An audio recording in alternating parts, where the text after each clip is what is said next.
اعوذ باللہ من الشیطان اللعین الرجیم بسم اللہ الرحمن الرحیم الحمد للہ رب العالمین الصلاة والسلام علی اشرف الانبیاء والمرسلین سیدنا و نبینا و شفیع ذنوبنا بالقاسم محمد صلی اللہ علیہ وسلم وعلى آلہ الطیبین الطاہرین المعصومین المظلومین المنتخبین المنتجبین ولعنۃ اللہ علی اعدائہم اجمعین اما بعد فقد قال المعصوم علیہ الصلاۃ والسلام اللہم صل علی محمد وعلی محمد نحن سر اللہ صلوات پڑھ دیں محمد وعلی محمد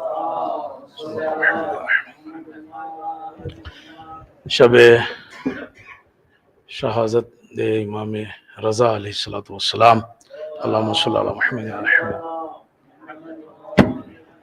آپ سب کو تسلیت پیش کرتا ہوں اور ہم سب تسلیت پیش کرتے ہیں امام زمانہ عجل اللہ تعالی فرجہ الشریف کی خدمت میں۔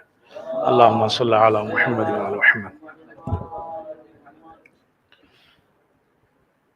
انبیاء ہوں یا ائمہ، دونوں کا جو وجود ہے وہ اللہ کا ایک راز ہوتا ہے، اسرار الہی ہیں یہ لوگ، یعنی ان کے وجود کا سمجھنا جو ہے وہ مشکل ہے، آسان نہیں ہے۔ اس لیے کہ خود رسول اکرم نے بھی ارشاد فرمایا، یا علی، اللہ کو یا میں نے پہچانا ہے یا تم نے، اور مجھے یا اللہ نے پہچانا ہے یا تم نے، اور تمہیں یا اللہ نے پہچانا ہے یا میں نے۔ یعنی کہ اس میں بہت صاف سی بات ہے کہ کوئی مکمل طریقے سے ان کی ذات کو جو ہے وہ نہیں سمجھ سکتا، نہیں پہچان سکتا۔ اللہ کو رسول اور علی سمجھ سکتے ہیں جو سمجھنے کا حق ہے، اور رسول اکرم کو اللہ اور علی سمجھ سکتے ہیں، اور علی کو جو ہے وہ اللہ اور رسول جو ہے وہ سمجھ سکتے ہیں۔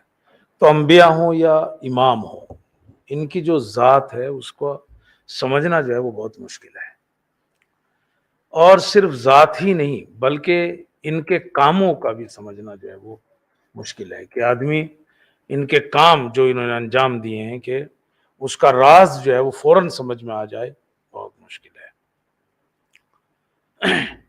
چونکہ اور خاص طور سے وہ کام کہ جو یعنی بنیادی کام ہے، شاید ہر کام کی بات نہیں ہو، لیکن جو بنیادی کام ہے، محوری کام ہے، مرکزی کام ہے، ضروری نہیں ہے کہ ان کا راز آدمی کو فوراً سمجھ میں آ جائے کہ امام نے یہ کام اس لیے انجام دیا ہے، ضروری نہیں ہے، یا نبی نے یہ کام جو ہے وہ اس لیے انجام دیا، ضروری نہیں ہے۔ ہو سکتا ہے کچھ سالوں کے بعد سمجھ میں آ جائے، او یہ کام اس لیے کیا تھا، اس کی یہ وجہ ہے، اس کی یہ حکمت اور مصلحت تھی۔ ہو سکتا ہے ان کی زندگی میں سمجھ میں آ جائے، ہو سکتا ہے ان کی زندگی میں نہ سمجھ میں آئے، ان کے شہادت کے بعد سمجھ میں آئے، او یہ کام اس لیے انجام دیا۔ اور ہو سکتا ہے اس وقت بھی سمجھ میں نہ آئے، صدیوں سینکڑوں سال کے بعد جو ہے وہ سمجھ میں آئے۔ تو ائمہ کی اور انبیاء کی جو ذات ہے نا، اس کا بھی سمجھنا مشکل ہے، اور اسی طرح ان کے کاموں کا، اور خاص طور سے وہ کام کہ جو محوری بنیادی کام ہے، ضروری نہیں ہے کہ وہ آدمی سمجھ جائے، اس کا راز جو ہے وہ آدمی جو ہے وہ جان لے۔ مثال دیتا ہوں، نبیوں میں رسول اکرم کی مثال لے لیجئے۔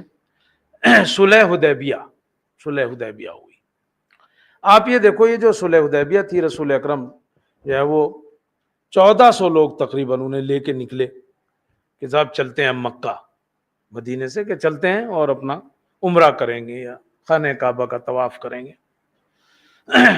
اور مکے والوں کو پتہ لگ گیا، وہ تو کافر تھے، سب مشرک تھے، انہوں نے کہا یہ ہماری اجازت کے بغیر صاحب ایسے آ رہے، انہوں نے اپنی توہین سمجھا، لہٰذا حدیبیہ نامی جگہ پہ انہیں روک لیا، رسول اکرم اور ان کے ساتھیوں کو، کہا ہم نہیں آپ کو مکے میں گھسنے دیں گے۔ ان لوگوں نے کہا ہم مکے میں آپ کو نہیں داخل ہونے دیں گے، آپ ایسے ہی چلے آئے، ہم سے پوچھا بھی نہیں، اور کیا بحث و مباحثہ بہت بڑا۔ یہاں تک کہ بات یہ ہوئی کہ چلو ٹھیک ہے صلح کر لیتے ہیں، کوئی ایک بیٹھ کے ایک حل نکال لیتے ہیں معاملے کا. اور وہ حل نکالا گیا کہ 3 سال کا ایک جو ہے وہ ایگریمنٹ ان کے ساتھ ہوا رسول اکرم اور کفار میں، 3 سال کا. اس میں بہت سی شرطیں تھیں، ان کی طرف اشارہ نہیں کرنا ہے، صرف 1-2 تاکہ بات سمجھ میں آ جائے. مثلا یہ کہ اس سال تو آپ کو واپس جانا ہی ہوگا، آپ نہیں آ سکتے مکے. اگلے سال 3 دن کے لیے ہم آپ کو اجازت دیں گے، مسلمانوں کو آئیں، وہ آ کے وہ اپنا طواف واف کر سکتے ہیں اگلے سال. اس سال تو آپ کو جانا ہی ہوگا. اس کے علاوہ 3 سال تک مشرکین اور مسلمانوں میں کوئی جنگ ونگ نہیں ہوگی اب 3 سال تک. پھر یہ کہ مسلمان اگر جو ہے وہ مکے آئیں گے تو اپنے مذہبی فرائض کو انجام دے سکتے ہیں، اس کے بعد آپ اس میں کوئی رکاوٹ نہیں بنو گے، اپنی جو انہیں عبادت سے عبادت کرنا ہے وہ جو ہے وہ کر لیں گے، آپ روک ٹوک نہیں کرو گے. تو جنگ نہیں ہوگی، آنے جانے پہ پابندی نہیں ہوگی، اپنی عبادت کر سکتے ہیں وہ کچھ دنوں کے لیے مخصوص. یہ 3 سال ایسے ہی آپ کو چلنا پڑے گا. اس میں ایک شرط یہ تھی کہ اگر مکے کا کوئی آدمی بھاگ کے مدینے چلا گیا تو اسے واپس کرنا ہوگا. یعنی ہمارا آدمی اگر کوئی ادھر چلا جائے تو آپ کو دینا ہوگا اسے اور واپس کرو. اور آپ کا کوئی آ گیا تو یہ ضروری نہیں ہے ہم اسے واپس کریں. اب آپ دیکھو یہ ایک طرح کی وہ تھی دبا کے، یعنی کہ پورا دباؤ بنا رکھا تھا انہوں نے اور دبا رہے تھے رسول اکرم کو گویا. تو اس پہ مسلمانوں نے کہا بھائی یہ کیا ہوا، یہ تو ہم تو گویا اس میں ہار رہے ہیں، ہم تو گویا شکست کھا رہے ہیں. ہمارے ان کا آدمی آئے ہمیں چھوڑنا پڑے گا، ہمارا آدمی جائے تو ان کی مرضی ہے چھوڑے کہ نہ چھوڑیں، ابھی ہمیں واپس جانا پڑے گا ہے. 3 سال تک ہمیں ان کے اس جو ہے وہ انہوں نے جو اگریمنٹ ہمارے ساتھ کیا اس کے اوپر عمل کرنا ہوگا. تو عمر نے سب سے پہلے اعتراض کیا کہ بھائی یہ دب کے صلح ہمیں نہیں اچھی لگی. تو رسول اکرم نے کہا بھائی ذرا شانتی سے بیٹھو نا، ایسا نہیں ہے، میں اللہ کا بندہ ہوں، اللہ نے جو حکم دیا ہے مجھے اس پہ عمل کرنا ہے، اس کی مخالفت نہیں کر سکتا میں. اور سنو ہمیں اس میں کوئی نقصان ہونے والا نہیں ہے. مگر پھر بھی مسلمانوں کا مزاج جو ہے بگڑا ہوا تھا. تو یعنی رسول اکرم نے جو صلح کی نا، سمجھ میں نہیں آ رہی تھی مسلمانوں کی کہ کیوں کر لی، اس کا کیا راز ہے، اس کی کیا حکمت اور مصلحت ہے. لہذا اعتراض پہ اعتراض جو ہوئے، مگر اس کا فائدہ کم معلوم ہوا انہی 3 سال کے بعد، 3 سال کے اندر اندر بعد میں فائدہ معلوم ہوا. کیا فائدہ معلوم ہوا؟ فائدہ یہ ہوا کہ زہری کہتا ہے کہ جتنے مسلمان اب تک نہیں ہوئے تھے ان 2 سالوں میں مسلمان جو ہے وہ بڑھ گئے، اس سے کہیں زیادہ ہو گئے. یعنی اب تک اتنے لوگ اسلام نہیں لائے تھے جتنے اس صلح کے بعد بڑھ گئے. کیوں بڑھ گئے؟ آنے جانے والوں کی تعداد، مکے آنے لگے نا لوگ، ایک دوسرے سے ملنے لگے، اسلام کی حقیقت ان کے سامنے آنے لگی، تو جنگ بھی ختم ہو گئی. تو صاحب جو ہے وہ کیا ہو گیا اس میں اب اسلام. ابن ہشام کہتا ہے کہ جب رسول صلح حدیبیہ جو ہوئی جب گئے تو اس وقت 1400 لوگ تھے، اور جب فتح مکہ کے لیے گئے تو 10,000 لوگ تھے. فرق دیکھو نا. تو آپ یہ دیکھو کہ یہ صلح کا فائدہ اس وقت سمجھ میں نہیں آیا رسول اکرم، یعنی کہ جو رسول اکرم نے صلح کی مسلمانوں کو اس وقت سمجھ میں نہیں آیا، اب بعد میں سمجھ میں آئی بات، اس کا تو یہ فائدہ ہو گیا بھائی، آپ 1400 سے 10,000 پہ پہنچ گئی آپ کی تعداد. مکے کا عمومی مذہب جو ہے وہ اس وقت اسلام ہو گیا تھا اتنے ہی دنوں کے اندر اندر جو ہے. چھٹے امام نے ایک جگہ ارشاد فرمایا ہے کہ یہ واقعہ اتنی برکت والا تھا کہ اس سے بڑھ کر کوئی دوسرا واقعہ نہیں ہے ایسا کہ جس میں اتنی برکت ہو. یعنی جنگوں میں اتنی کامیابی نہیں ملی جتنی اس صلح کے کرنے سے جو ہے ملی، صلح حدیبیہ کے کرنے سے ملی. تو انبیاء اور ائمہ ان کی ذات جو ہے نا وہ ہم سمجھ نہیں سکتے، وہ اللہ کا راز ہے. اسی طرح ان کے کاموں کو نہیں سمجھ سکتے. ضروری نہیں ہے کہ جو کام انہوں نے انجام دیا، خاص طور سے بنیادی کام، ہمارا اسی وقت سمجھ میں آ جائے ہمیں کہ صاحب انہوں نے یہ کام جو ہے وہ کس لیے انجام دیا. ضروری نہیں ہے سمجھ میں آئے. ہو سکتا ہے سال لگ جائے، 2 سال لگ جائے، تب جا کے دماغ کی بتی جلے، یہ تو یار اس کے تو یہ فائدے ہیں. تو نبی اکرم کے لیے مثال کے طور پہ میں نے صلح حدیبیہ آپ کے سامنے رکھ دی. اچھا آپ ائمہ میں دیکھ لو، ائمہ میں آپ صلح امام حسن دیکھ لو. امام حسن کی جو صلح ہے وہ جو آپ نے کی کہاں سمجھ میں آئی لوگوں کے. ابو سعید جو ہے وہ اس نے جا کے اعتراض کیا امام حسن سے، اور کہا بھائی آپ تو جانتے ہو کہ معاویہ گمراہ ہے، باطل ہے، اور آپ حق پہ ہو، پھر آپ نے صلح کر لی، کیوں کی؟ تو سمجھ میں نہیں آ رہا تھا نا کہ اس کی مصلحت کیا ہے، اس کا راز کیا ہے، تبھی تو لوگ اعتراض کر رہے تھے، اور کتنے نزدیکی لوگوں نے اعتراض کیا ہے۔ تو امام نے کہا اچھا پہلے یہ بتاؤ، میں اپنے باپ کے بعد خلیفہ ہوں کہ نہیں؟ میں اپنے بابا کے بعد تم لوگوں کے اوپر خلیفہ حجت خدا ہوں کہ نہیں ہوں؟ کہاں ہوں؟ ایک بات تو اچھا ہے بتاؤ، رسول اکرم نے یہ ارشاد فرمایا کہ نہیں، الحسن والحسین امامان اذا قاما وقعدا، حسن و حسین دونوں امام ہیں، چاہے ان میں سے ایک صلح کر کے بیٹھ جائے اور چاہے ایک جنگ کر لے۔ یہ کہا ہے نا رسول نے؟ کہاں کہا ہے؟ کہا تو پھر اگر میں صلح کر لوں تو تمہیں میری بات ماننا واجب ہے نا؟ اگر رسول کی یہ بات مان رہے ہو کہ انہوں نے کہا ہے کہ ایک صلح کر لے ایک جنگ کر لے، اس وقت دونوں امام ہیں، چاہے صلح کر رہا ہو کوئی، چاہے جنگ کر رہا ہو، تو تمہیں تو ماننا ہے نا۔ اور پھر آپ نے کہا میری صلح ایسے ہی ہے جیسے رسول کی صلح حدیبیہ تھی، جس طرح انہوں نے بنی زمرہ اور بنی اشجع جو قبیلے تھے ان سے صلح کی تھی، میری بھی صلح ہے، بس ایک فرق ہے، ان کی کفار اور مشرکین سے تھی، اور میری جو صلح ہے ان لوگوں سے ہے کہ جو کفار کے حکم میں ہیں، یعنی ویسے کافر تو نہیں ہے مگر کافر سے کم بھی نہیں ہے، معاویہ نام کا مسلمان ہے، تو کہا صاحب یہ جو ہے وہ کافر سے کم بھی نہیں ہے ان میں۔ اور پھر آپ نے کہا کہ میرے میں اور تم میں ایک وجہ بتائے، پھر آپ نے کہا جانتے ہو میرے میں اور تمہارے میں ایک بات ہے، اور وہ وہی والی بات ہے، یعنی جو تم نہیں سمجھ پا رہے وہ ایسے ہی ہے جیسے موسیٰ اور خضر کے درمیان میں تھی۔ وہ جناب موسیٰ نہیں سمجھ پائے کہ صاحب کشتی میں سوراخ کیوں کر دیا، دیوار کو کیوں جو ہے وہ کھڑا کر دیا، اسے فلاں صاحب کو کیوں قتل کر دیا، کیوں؟ چونکہ جناب موسیٰ کو ان کاموں کا راز اور مصلحت نہیں معلوم تھی۔ اور پھر آپ نے ایک عجیب جملہ کہا، آپ نے کہا اگر میں صلح نہ کرتا تو روئے زمین پر کوئی شیعہ باقی نہ رہتا۔ صلی اللہ علیہ وسلم۔ تو ضروری نہیں ہے کہ امام کے کام کی جو ہے وہ مصلحت اور اس کا راز جو ہے وہ فوراً سمجھ میں آ جائے۔ نبی کی صلح حدیبیہ وقت پہ سمجھ میں نہیں آئی، بعد میں اس کے تو یہ فائدے تھے۔ امام حسن کی صلح اس وقت سمجھ میں نہیں آئی لوگوں کو، بعد میں اس کے آثار اور نتائج وہ سمجھ میں، اس صلح کا یہ فائدہ رہا، اگر یہ صلح نہ ہوتی تو نہ جانے کیا کیا ہو سکتا تھا اس وقت، اور وہ پوری ایک بحث ہے اس کے اوپر۔ اچھا اسی طرح آپ واقعہ کربلا کو دیکھ لو، واقعہ کربلا کیا سمجھ میں آ گیا تھا جب امام نے یہ مومنٹ اور یہ حرکت جو ہے وہ شروع کی؟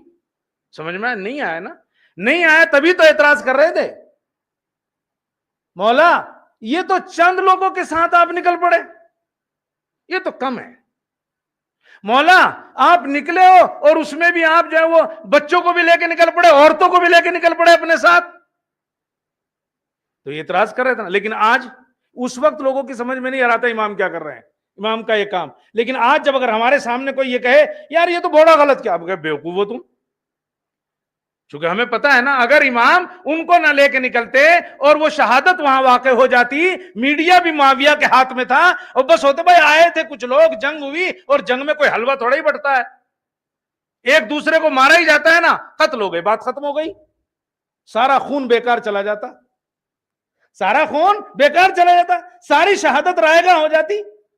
لیکن امام بچوں اور عورتوں کو لے کے آئے، جنہوں نے کیا کیا، انہوں نے ہی تو اس شہادت کو اور اس مظلومیت کو لوگوں تک پہنچایا، چاہے وہ کوفہ ہو چاہے وہ شام ہو۔ تو اس وقت تو نہیں سمجھ میں آ رہا تھا نا کہ امام بچوں اور عورتوں کو کیوں لے کے نکل گئے، تبھی تو اعتراض کر رہے تھے۔ لیکن آج ہمیں لگتا ہے یار یہ کیسا بچکانا سوال تھا، کیسا بچکانا اعتراض تھا امام کے اوپر کہ صاحب عورتوں اور بچوں کو کیوں لے کے چلے جا رہے ہیں، مگر آج ہمارے سامنے واضح ہے، کربلا اگر ہم تک پہنچی ہے تو انہی کے ذریعے سے پہنچی ہے، اور ابھی بھی کربلا کا جو راز ہے نا وہ سارا سمجھ میں نہیں آیا، کربلا پوری جو ہے وہ سمجھ میں نہیں آئی، ہو سکتا ہے اس کے کچھ راز ہمیں ظہور کے وقت دکھائی دیں، ظہور کے وقت ظاہر ہوں۔ پانچویں امام جن کی عمر اس وقت جو ہے وہ 4 سال کے قریب تھی، جنہوں نے پوری کربلا کو اپنی آنکھوں سے دیکھا ہے، وہ یہ کہتے ہیں کہ شب عاشور امام نے اپنے اصحاب سے کہا کل بڑا سخت دن ہے، کل ہم سب شہید ہو جائیں گے، لیکن ہمارا خون بیکار نہیں جائے گا، چونکہ میری نسل میں سے ایک بیٹا آئے گا مہدی اور وہ ظہور کرے گا۔ اللہم صلی اللہ علیہ وسلم۔ تو اس کا مطلب کیا ہوا؟ اس کا مطلب یہ ہوا کہ بھائی یہ جو ہم نے ابھی بیج ڈالا ہے نا، اس کا ثمر اور اس کا پھل جو ہے نا، اس وقت پتہ چلے گا کہ کربلا میں کون سے راز جو ہے وہ چھپے ہوئے تھے۔ تو امام کا کام ضروری نہیں ہے کہ اسی وقت سمجھ میں آ جائے، ہو سکتا ہے سینکڑوں سال کے بعد سمجھ میں آئے، ہو سکتا ہے آپ دیکھو ظہور کے وقت سمجھ میں آئے۔ اچھا، وہ ضروری نہیں ہے ظہور کے وقت ہی سمجھ میں آئے، ہو سکتا ہے رجت کے وقت سمجھ میں آئے۔ رجت سمجھتے ہیں نا؟ رجعت یعنی ائمہ پھر سے جو ہے وہ ظہور کے بعد پھر سے ان کو جو ہے وہ ظاہر ہوں گے اور حکومت کریں گے۔ تھوڑا سا اختلاف ہے روایتوں میں، لیکن اصل رجعت وہ ہم مانتے ہیں، اصل رجعت ہمارا عقیدہ ہے۔ اب کیا کروں، میں ریپیٹ کرنے کی عادت نہیں ہے مجھے، ورنہ میں نے پوری مجلس پڑھی ہے اس کے اوپر، مگر بہت دن ہو گئے پڑھے ہوئے۔ ابھی پڑھوں گا تو پھر مجھے اندر سے کھایا جاتا ہے، یہ تو پڑھ چکا ہے، اور یہ تو بڑی مشکل ہو رہی ہے میرے لیے خود بھی۔ لیکن رجعت ہمارا ایک مسلم عقیدہ ہے، مسلم عقیدہ ہے کہ صاحب جو ہے وہ ائمہ آئیں گے اور حکومت کریں گے۔ لیکن اس روایت میں کوئی اختلاف نہیں ہے کہ سب سے پہلے جو امام آ کے حکومت کریں گے وہ امام حسین ہوں گے۔ اول من رجع، سب سے پہلے جو واپس آئیں گے وہ امام حسین ہوں گے، وہ حکومت کریں گے۔ کیوں کریں گے سب سے پہلے امام حکومت؟ ہو سکتا ہے عاشورہ کے کچھ راز، عاشورہ کے وقت وہ چیز مکمل نہیں ہوئی، ہو سکتا ہے وہ رجت میں مکمل ہو، اس وقت حکومت کے وقت مکمل ہو۔ اچھا چھوڑیے، ہو سکتا ہے اس وقت بھی یہ راز سمجھ میں نہ آئے، کربلا کا راز ہو سکتا ہے، کربلا کا راز قیامت میں ظاہر ہو۔ کیسے؟ جب روز قیامت ہوگا تو اللہ مخاطب کرے گا امام کو، ہم نے آپ کو آپ کی شہادت کے بدلے میں ایک گستردہ شفاعت دی ہے، وسیع شفاعت دی ہے۔ آپ کی جو شہادت ہوئی ہے نا، اس کے بدلے میں ہم نے آپ کو شفاعت کا حق دیا ہے۔ کتنا بڑا شفاعت کا حق دیا ہے؟ اتنا بڑا دیا ہے کہ جس کے بھی دل میں دیکھو آپ کہ وہ آپ سے محبت کرتا ہے، آپ کو حق ہے کہ اسے جنت میں لے جاؤ۔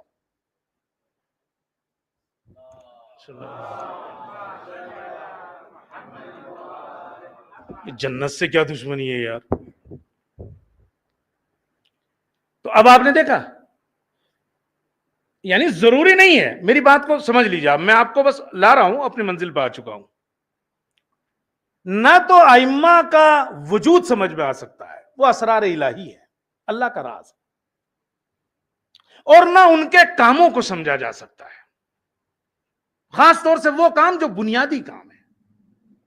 جیسے کوئی آدمی مثلا اس وقت سمجھنا چاہے نہیں سمجھ سکتا، جیسے صلح حدیبیہ، جیسے صلح امام حسن، جیسے واقعہ کربلا۔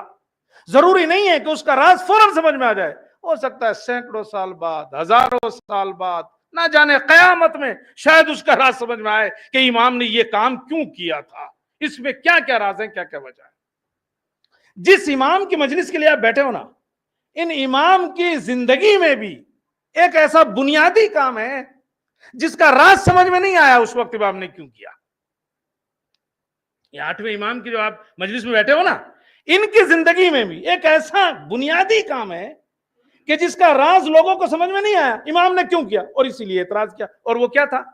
وہ کام تھا مامون کی ولی عہدی قبول کرنا، کہ مامون کے بعد جو ہے وہ میں اس کی جگہ خلیفہ بنوں گا جب مامون مر جائے گا۔ تو مامون جو ہارون کا بیٹا تھا، اس کی ولی عہدی، آپ یہ بات سمجھے پہلے تو، ولی عہدی یعنی مامون کے بعد اس کی جگہ پہ آنا، خلیفہ بننا۔ اب یہ جو مامون تھا نا، یہ بڑا چالاک قسم کا آدمی تھا، اس نے امام کو ولی عہدی کی پیشکش کی کہ آپ یہ قبول کر لیجئے، میرے بعد آپ جو ہے وہ خلیفہ بنو، میں مر جاؤں گا تو آپ ہو جاؤ گے۔ اچھا، اس کے کئی مقصد تھے اس میں، ان مقصد میں سے ایک مثلا 2-3 کی طرف اشارہ کروں۔ ایک تو یہ تھا کہ اگر امام نے قبول کر لیا تو وہ کیا کہے گا؟ امام کی کردار کشی کرے گا، ان کو برا دکھائے گا لوگوں میں کہ دیکھو تم لوگ تو کہتے ہو کہ صاحب یہ تو دنیا طلب نہیں ہے، تم تو کہتے ہو کہ یہ تو زاہد دنیا ہے، انہیں حکومت سے کوئی مطلب ہی نہیں ہے. لیکن دیکھو آج جب میں نے حکومت کی پیشکش کی تو قبول کر بیٹھے. یعنی گویا امام کا وہ جو کردار ہے نا اس کو جو ہے وہ خراب کرنا. وہ کہے گا کہ بھائی دیکھو تم تو کہتے ہو بڑے زاہد ہیں, مجھ سے تو یہ 20 سال بڑے ہیں. امام رضا 20 سال بڑے تھے مامون سے. تو اگر علل قاعدہ مانا جائے تو پہلے کون جائے گا دنیا سے؟ وہ جو بڑا ہے علل قاعدہ. ویسے تو کچھ پتہ نہیں کب کون نمٹ لے, لیکن علل قاعدہ طبی اور فطری کہتے ہیں کہ بھائی جو بڑا عمر میں وہ آگے کو جائے گا. تو کہ بھائی یہ تو مجھ سے 20 سال بڑے ہیں, تو علل قاعدہ تو انہیں پہلے جانے. یہ کیا کہ میں مروں اور میرے بعد یہ بنے, اس کا مطلب کیا ہوا؟ اس کا مطلب یہ ہوا کہ یہ دکھاوا ہے صرف. حکومت جب مل رہی تھی نا تو پھر منع نہیں کیا, کہا لاؤ. تو وہ یہ دکھانا چاہتا تھا. ایک بات. دوسری بات وہ کیا دکھانا چاہتا تھا؟ وہ یہ دکھانا چاہتا تھا کہ اگر یہ قبول کر لیتے تو اس کا مطلب یہ ہے کہ بنی عباس کی جو حکومت اور خلافت ہے وہ تو جائز ہے. بھائی اگر امام بھائی ویسے ہی ہوگا نا جیسے امام حسین سے بیعت لے رہا تھا یزید. کیوں لے رہا تھا؟ کہ صاحب اگر انہوں نے بیعت کر لی تو یہ تو جائز ہو جائے گی نا حکومت. پھر ایسے ہی اس کا مطلب یہ تھا کہ اگر امام نے ولی عہدی کو قبول کر لیا تو گویا بنی عباس کی جو حکومت ہے وہ گویا جائز ہے. پھر اسے شرعی طور پر جو ہے وہ ایک سرٹیفکیٹ جو ہے وہ مل جائے گا. تیسری بات, اس زمانے میں بنی عباس کے خلاف علویین جو ہے وہ جگہ جگہ قیام کر رہے تھے, اس کے خلاف کھڑے ہو جاتے تھے. اس نے سوچا کہ اگر انہی کے بڑے کو میں اپنے ساتھ ملا لوں تو میں ان سے کہوں گا ارے بھائی تمہارا بڑا تو میرے ساتھ حکومت میں آ کے مل گیا ہے, تم کیوں میرے خلاف کھڑے ہو رہے ہو؟ چونکہ امام تو انہی کے بڑے تھے نا, علویین کے, انہی کے نسل میں سے. تو کہا کہ بھائی جب تمہارا ہی بڑا ہم تک آ کے مل گیا ہے تو پھر تم کیوں ہمارے خلاف کھڑے ہو رہے ہو؟ لہذا اس نے ان تمام سازشوں کے تحت امام کو جو ہے وہ ولی عہدی کی پیشکش کی. امام اس وقت مدینے میں تھے اور اس وقت خراسان جو ہے وہ خلافت کا مرکز تھا, یعنی کہ آپ ادھر راجدھانی ایران تھا اس وقت, یوں سمجھ لیجئے. تو اس نے جو ہے وہ امام کو پیغام بھیجا کہ آپ جو ہے وہ ادھر آ جائیے اور آپ یہ قبول کر لیجئے ولی عہدی کو. امام نے کہا نہیں بھائی مجھے نہیں قبول کرنی. دیکھیے وہ اپنا مقصد چاہ رہا تھا, امام نے کیا کہا نہیں مجھے نہیں قبول کرنی. اس نے پھر پیغام بھیجا, امام نے پھر منع کر دیا. اس نے تیسری بار پھر پیغام بھیجا اور کہا کہ سنیے آپ کو قبول کرنا ہوگی, اگر قبول نہیں کرو گے تو میں آپ کو قتل کر دوں گا. یعنی دھمکی دی اس نے قتل کرنے کی.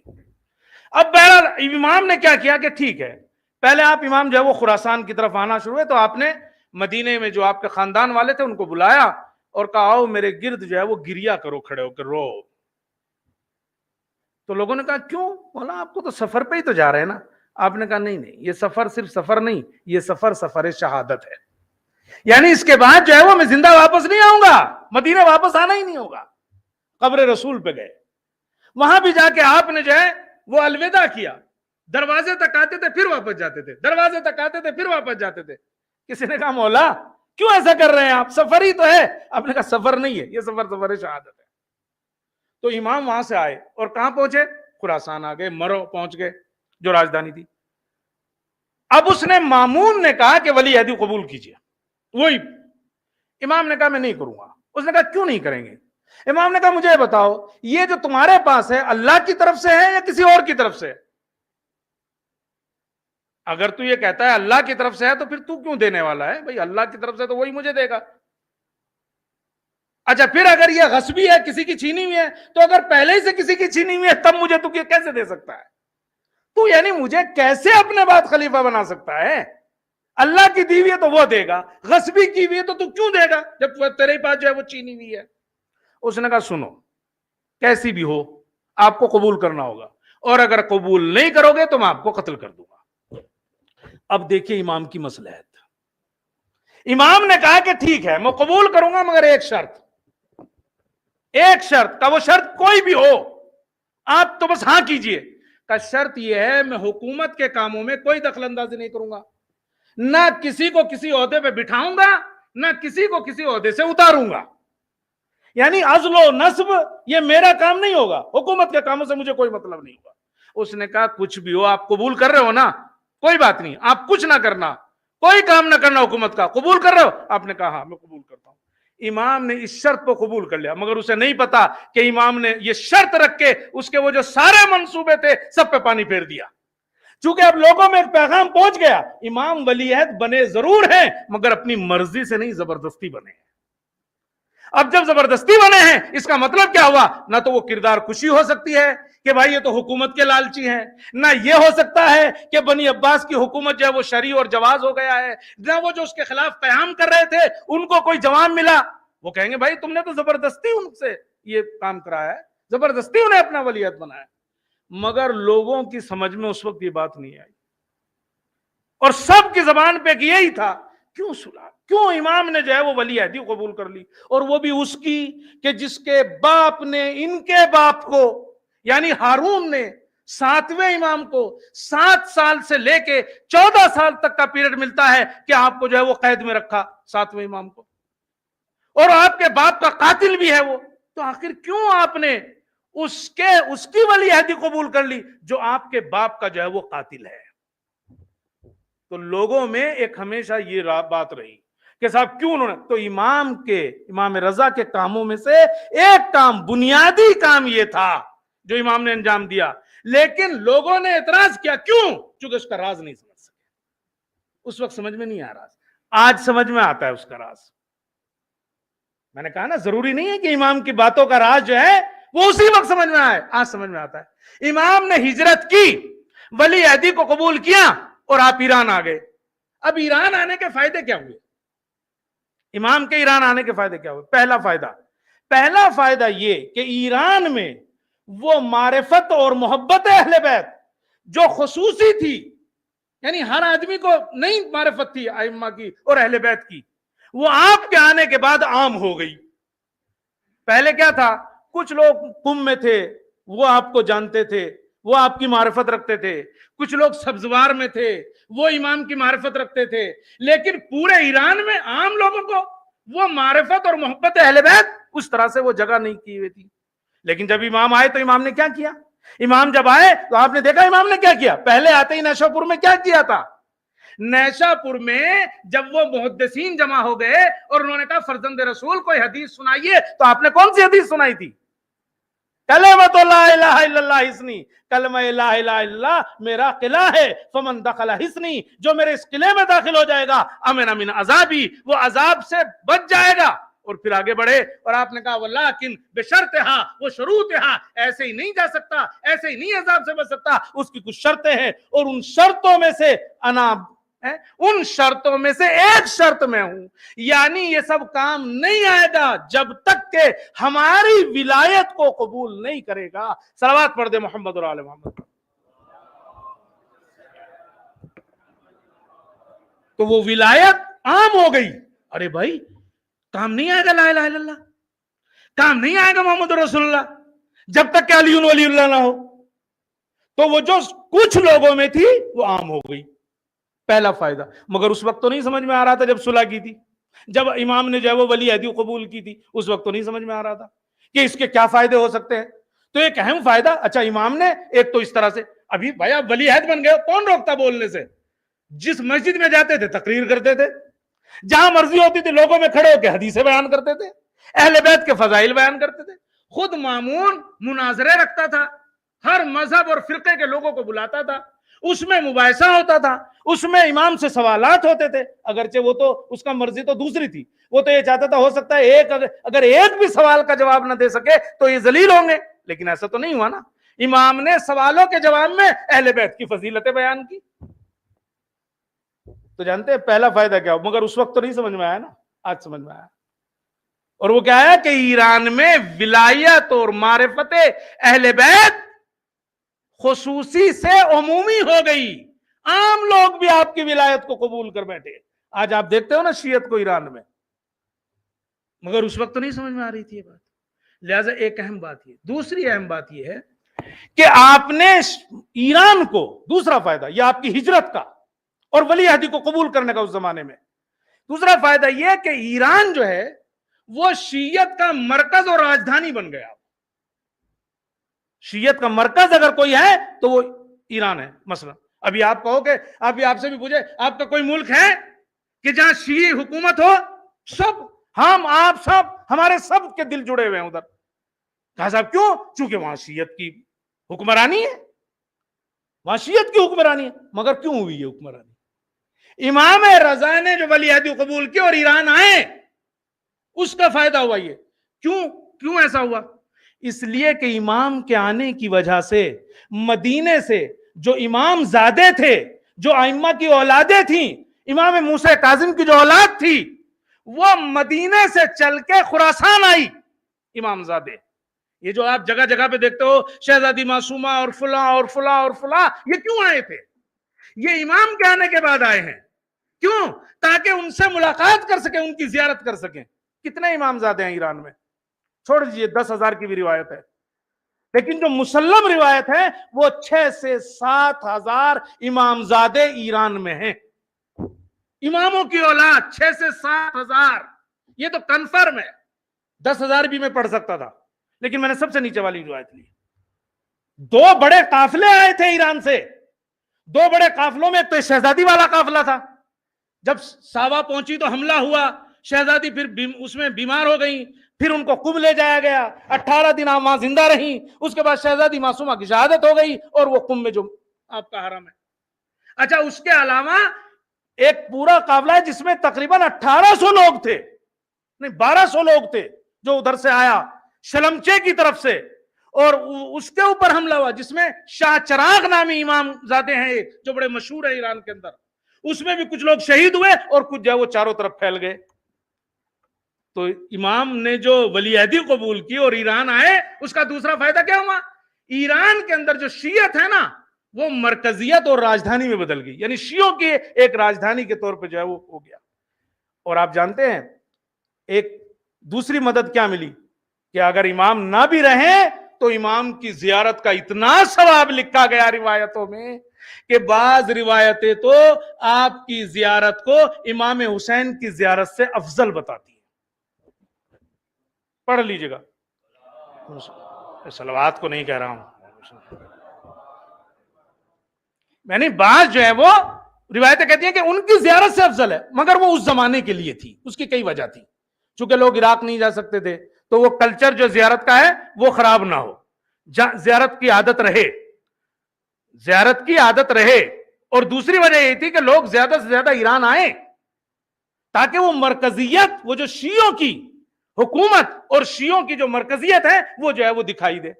تو لہذا امام کی زیارت کا ایک بڑا جو ہے وہ رکھا گیا, اور اس کو اتنا جو ہے وہ مرتبہ دیا گیا.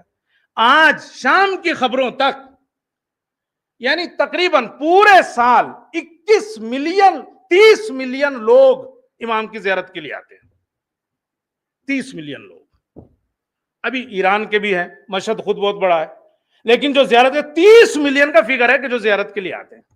آج جو امام کے ہاں جمواڑہ ہے اس میں 5 ملین کی تقریباً جو ہے وہ خبریں ہیں کہ آ چکے ہیں. 7 ملین کا حرم نے انتظام کر رکھا ہے. 250 سے زیادہ موقف لگے ہوئے ہیں کہ جو خدام کی جو ہے وہ ان کے کھانے پینے اور ان کی جو ہے وہ دیکھ بھال کر رہے ہیں. یہ کیا ہوا؟ یہ اگر امام نہ آتے, اگر امام اس وقت ولی عہدی کو قبول نہ کرتے تو یہ سب ہوتا نہ ہوتا. تو اس وقت امام کے اس عمل کا راز معلوم نہیں ہوا, اور ضروری نہیں ہے کہ امام کے عمل کا راز جو ہے, ان کے کاموں کا راز اسی وقت معلوم ہو جائے. ہو سکتا ہے صدیوں بعد, سینکڑوں سال بعد وہ راز ہمارے اوپر کھلے. لہذا اسی لیے امام کی زیارت کا بھی بے پناہ. کسی بندے صالح نے رسول اکرم کو خواب میں دیکھا تو آپ سے پوچھا, یا رسول اللہ میں آپ کے کس بیٹے کی زیارت کے لیے جاؤں؟ تو رسول اکرم نے کہا کہ میرے کچھ بیٹے وہ ہیں جو زہر سے شہید ہوئے ہیں, کچھ بیٹے وہ ہیں کہ جو تلوار سے قتل کیے گئے ہیں. اس نے کہا یہ بات صحیح ہے, مگر یہ تو میرے سوال کا جواب نہیں ہے نا. میں نے یہ پوچھا ہے کس بیٹے کی زیارت کو جاؤں, آپ کہہ رہے ہو کہ میرے کچھ بیٹے زہر سے شہید ہوئے ہیں, کچھ بیٹے تلوار سے قتل کیے گئے ہیں, مجھے یہ بتائیے کس بیٹے کی زیارت کو جاؤں؟ تو امام نے رسول اکرم نے کہا کہ جو تم سے نزدیک ہے, جو تمہارا پڑوسی ہے. اس نے پلٹ کے کہا امام رضا کی بات کر رہے ہیں؟ کہا جیسے ہی آپ نے اس آدمی نے نام لیا رضا کی بات کر رہے ہیں تو کہتے ہیں فوراً رسول اکرم نے 3 مرتبہ کہا کہ صرف رضا نہ کہو بلکہ اس کے بعد کہو صلی اللہ علیہ صلوات پڑھ دے محمد علیہ وسلم۔ تو یہ آپ کی زیارت کا یہ جو ہے وہ اتنا اہمیت جو ہے وہ کیوں دی گئی؟ مگر یہ آج سمجھ میں آتا ہے یہ فائدہ، اس وقت لوگوں کو امام کے اس کام کا فائدہ سمجھ میں نہیں آتا۔ آج جب زیارت کے لیے آدمی جاتا ہے تو دنیاوی فائدہ بھی ہے، اخروی فائدہ بھی ہے۔ اب امام کی زیارت کے لیے جائے، آیت اللہ وحید خراسانی جو کہ زندہ ہیں اور انہوں نے اس واقعے کو لکھا ہے اور بیان کیا ہے۔ حبیب اللہ گل پائیگانی کا صاحب جو ہے وہ مشہد میں ایک بزرگ عالم تھے، عارف تھے اپنے زمانے کے، وہ بڑے بزرگ تھے۔ کہتے ہیں کہ انہوں نے یعنی دنوں کو جو ہے وہ روزہ رکھنا، راتوں کو قیام کرنا، اور 40 سال مسلسل، کتنے 40 سال نماز شب امام رضا کے دروازے کے باہر پڑھی ہے، چونکہ اس وقت حرم بند ہو جاتا تھا۔ 40 سال کیوں پڑھی ہے نماز شب وہاں؟ تاکہ جب دروازہ کھلے تو وہ امام کے پہلے زائر بنے۔ 40 سال کم نہیں ہوتے، 40 سال نماز شب دروازے کھلنے سے پہلے دروازے کے پیچھے پڑی ہے تاکہ جب دروازہ کھلے تو امام کے پہلے زائر وہ بنے۔ 40 سال تک ایسا ہوا۔ آگے وحید خراسانی کہتے ہیں کہ ان کا عالم یہ تھا کہ اگر وہ کسی کے سر پہ ہاتھ رکھ دیتے تھے تو اس کو شفا مل جاتی تھی۔ تو کہا میں نے ان سے پوچھا کہ یہ کیسے ہوا کہ آپ کے ہاتھ میں اتنی شفا ہے، کسی کے سر پہ ہاتھ رکھ دیں، جسم سے مس کر دیں، اس کو شفا مل جاتی ہے؟ تو کہتے ہیں کہ انہوں نے بتایا، کہا ایک بار میں مریض ہو گیا، ہاسپٹل میں داخل ہو گیا، اور کہا میرا دل تنگ ہوتا تھا امام کی زیارت کے لیے۔ جو آدمی 40 سال پہلا ظاہر ہو تو ہاسپٹل میں اگر پڑا ہوا ہو تو اس کو تکلیف تو ہوگی نا۔ کہا ایک دن میں نے مولا سے کہا مولا مجھے شفا دے دو نا، 40 سال آپ کے دروازے کے پیچھے کھڑا ہوا ہوں صرف اس لیے کہ پہلا ظاہر بنوں، اور آج میری یہ حالت ہے۔ کہا جیسے ہی یہ دل میں تمنا پیدا ہوئی فوراً ایک مکاشفہ ہوا، ایسا ہوا جیسا میرا کمرہ جو ہے وہ باغ میں بدل گیا، پھول کے باغ میں، اور کہا ایک تخت لگا، اس کے اوپر امام تشریف فرما ہوئے، اور کہا میرے مسکرائے، اور کہا میرے نزدیک آؤ۔ کہا میں گیا، اور کہا مجھے ایک پھول توڑ کے دیا۔ کہا میں نے اپنے داہنے ہاتھ سے اس پھول کو پکڑا اور کہا کہ بس میری آنکھ کھل گئی، اور کہا سب سے پہلے تو مجھے معلوم ہوا کہ میرے ہاتھ میں شفا ہے، چونکہ جس ہاتھ سے میں نے پھول پکڑا تھا اسے جیسے ہی اپنے بدن سے مس کیا میرا سارا درد ختم ہو گیا، مجھے شفا مل گئی۔ اور کہا اس کے بعد جب بھی میں کسی کے سر پر یہ ہاتھ رکھتا ہوں تو وہ کتنا بھی مریض کیوں نہ ہو اسے شفا مل جاتی ہے۔ ایک جملہ کہنے کو دل کر رہا ہے، امام نے ان کے ہاتھ کو نہیں چھوا تھا، اس پھول کو پکڑا تھا، انہوں نے صرف وہ پھول پکڑا تھا، امام کے ہاتھ سے مس نہیں ہوا تھا ان کا ہاتھ، صرف پھول پکڑا تھا، مگر اتنی شفا مل گئی کہ اگر کسی کے بھی سر پہ ہاتھ رکھ دیتے تھے تو اس کو شفا مل جاتی تھی۔ اللہ اکبر۔ اب اگر کوئی یہ نہ کہے کہ لوگ زری کے پاس جا کے کیسے صحت یاب ہو جاتے ہیں، کیسے ان کو شفا مل جاتی ہے، ارے امام اسی زری کے اندر ہیں، جب پھول کو چھوا تھا صرف اور ہاتھ کو شفا مل گئی، تو زری کو چھونے سے اگر کسی کو شفا مل جائے تو تعجب کس بات پر ہے؟ صلوات پڑھ دے محمد اور آل محمد۔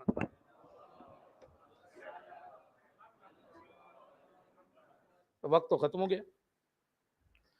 تو ائمہ نبی ہو یا امام ہو ضروری نہیں ہے، نہ تو ہم ان کی ذات کو سمجھ سکتے ہیں، وہ سر اللہ ہیں، اللہ کا راز ہے، اسی طرح ان کے کام، خاص طور سے وہ کام جو بنیادی کام ہے، ضروری نہیں ہے کہ ان کا راز آپ کو اسی وقت سمجھ میں آ جائے۔ ہاں بس ہماری کیا ذمہ داری ہے؟ بس ایک جملہ کہہ کے بات ختم کرتا ہوں۔ ہماری ذمہ داری کیا ہے؟ ہماری ذمہ داری ہے کہ اگر ہمیں یہ یقین ہو گیا کہ یہ امام ہے تو اب چاہے وہ کچھ بھی کرے، چاہے ہمارے سمجھ میں اس کا راز آئے نہ آئے، ہمارا مقصد کیا ہے؟ ہمارا کام کیا ہے؟ ہمارا کام ہے تسلیم ہونا۔ سب مجھے صلح سمجھ میں نہیں آئی، تو سمجھ میں آئی ہو نہ آئی ہو، اگر امام مان رہے ہو تو بس ہاں صحیح ہے۔ مجھے صلح حدیبیہ سمجھ نہیں آتی، نہیں اگر نبی مان رہے ہو تو مانو۔ مجھے کربلا سمجھ میں نہیں آ رہی، نہیں اگر انہیں امام مان رہے ہو تو پھر تسلیم ہونا پڑے گا، بس بات یہ ہے۔ ضروری نہیں ہے کہ ان کے کاموں کا راز جو ہے وہ جبھی معلوم ہو جائے، ہو سکتا ہے ان کی زندگی میں معلوم ہو سکتا ہے ان کی زندگی کے بعد معلوم ہو سکتا ہے ظہور کے وقت معلوم ہو سکتا ہے رجت کے وقت معلوم ہو سکتا ہے قیامت میں جا کے معلوم ہو۔ تو ان کے جو کام ہے وہ سر اللہ ہیں، وہ اللہ کے راز ہیں۔ اور اسی طرح یہ امام کا ولی عہدی قبول کرنا اس وقت سمجھ میں نہیں آ رہا تھا، لیکن آج سمجھ میں آتا ہے کہ کیوں امام نے ایسا کیا تھا، کیونکہ اگر وہ نہ کرتے تو یہ سارے فائدے جو ہے وہ آج ہمارے سامنے نہ آتے۔ ہاں غریب تھے، السلام علیکم یا غریب الغربا، غربت میں تھے، وطن سے دور تھے، اکیلے آئے تھے، بچن جملے اکیلے آئے تھے۔ جو ہم کہتے ہیں نا غریب الغربا، اس کا مطلب کیا ہے؟ اس کا مطلب یہی ہے، وطن سے دور، کوئی نہیں ساتھ تھا۔ امام جواد بھی وہیں تھے، سارے رہ گئے تھے۔ اچھا یہ جو قافلے آئے ہیں، اب ان میں ہے کہ بعض نے تو لکھا ہے کہ امام کی شہادت ہی پہلے ہو چکی تھی، بعض نے لکھا ہے کہ نہیں امام کی شہادت بعد میں ہوئی ہے، مگر ہوئی ہے تب بھی یہ لوگ مل نہیں پائے تھے امام سے۔ اگر بعد میں بھی شہادت ہوئی ہے تو شہزادی امام سے ملاقات نہیں کر سکی تھی۔ تو غریب الغربا اس لیے امام کو کہا، تنہا آئے تھے۔ ابا سلط کہتے ہیں ابا سلط کہتے ہیں کہ امام نے مجھ سے کہا، میں مامون کے دربار میں جا رہا ہوں، اگر وہاں سے میں اس طرح نکلوں کہ میرا سر ڈھکا ہوا ہے تو مجھ سے بات نہ کرنا، اس کا مطلب مجھے زہر دے دیا گیا ہے۔ اس کا مطلب یہ ہے کہ مجھے زہر دے دیا گیا، اگر سر ڈھکا ہوا ہے، میں نے سر کے اوپر رضا ڈال رکھی ہے، تو تم جو ہے وہ مجھ سے بات نہ کرنا۔ ابا سلط کہتے ہیں کہ میں یہی دعا کرتا رہا کہ مولا جب باہر آئے تو سر ڈھکا ہوا نہ ہو امام کا، کہ امام کا سر جو ہے وہ ڈھکا ہوا نہ ہو۔ اللہ اکبر۔ لیکن کہتا ہے کہ کچھ دیر کے بعد میں نے دیکھا کہ امام باہر آئے مگر آپ کا سر ڈھکا ہوا تھا۔ اللہ اللہ۔ وہ یہ کہتا ہے اور کہ میں نے دیکھا اگرچہ دربار اور امام کے گھر میں کوئی زیادہ فاصلہ نہیں تھا، لیکن میں نے دیکھا امام گھر تک پہنچتے ہوئے کئی مرتبہ زمین کے اوپر بیٹھے ہیں۔ وہ کہتا ہے کہ میں نے دیکھا کہ امام کئی مرتبہ زمین کے اوپر بیٹھے ہیں۔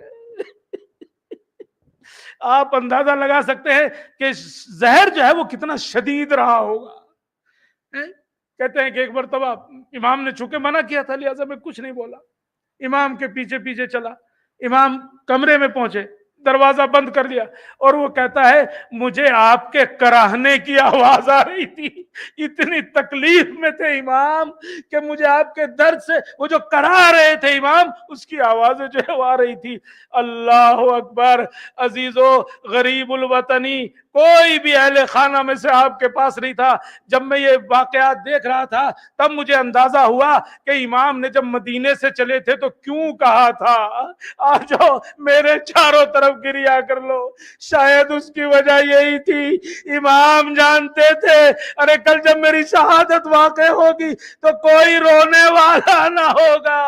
اللہ اللہ۔ مگر ایک جملہ کہنا چاہتا ہوں، مولا آپ نے کہا آؤ مجھے رو لو، بعد میں کوئی رونے والا نہیں ہوگا، لیکن ہم نے امام حسین کے سلسلے میں دیکھا ہے جب آپ وداع کر رہے تھے تو آپ نے شہزادی سکینہ کو جب زیادہ رو رہی تو کہا تھا بیٹا مت رو، ابھی مت رو، میرے بعد تمہیں بہت رونا ہے، میرے اوپر مت رو، یقیناً اے بیٹی تمہیں بہت رونا ہوگا، تازیانے لگیں گے تو روگی، گوشوارے چھینے جائیں گے تو روگی، چادریں چھینی جائیں گی تو روگی۔